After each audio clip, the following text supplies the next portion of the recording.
Fahasambarana halako.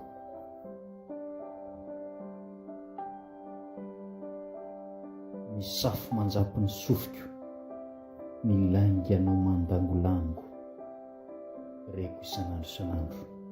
Fokotso be fanahina, ary indrindra koa tokotena fa mbola malalatsy foy na inona zava-mitranga. Ianao mantsy zao manantena fa nino ara tokanitsika rehefa notsoritsina hoe hafa tokoa oto za, manaiky ho laingalaingana iadana ny ditranao ratsy. Indrisy efa fantatro mantsy fa sambatra ianao anoany, ary endriky ivelany any amin'ny tany zato fo keliko ny torom-pity mahazatra ambavanao mahay manodoka. Saingy ianao no nabe fahotana, tsy sarako hiala eto anilako, ary satroko foana isaingina rehefa mandrorona ny alina.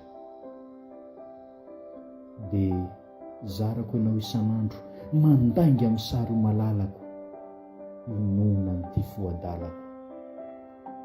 Milainga ianao tiako sy halako. Misafo manjapy ny foko fa tsy tiako vakiana bantsilana, ndra ho motsana hatramin'ny fofony ilay nofo ny fahalemeko. Fitiavana sandoka ihany laroa piatsarambela tsy fa fikirotro na dia mandratra. Halako ianao, asambarana dalako ianao.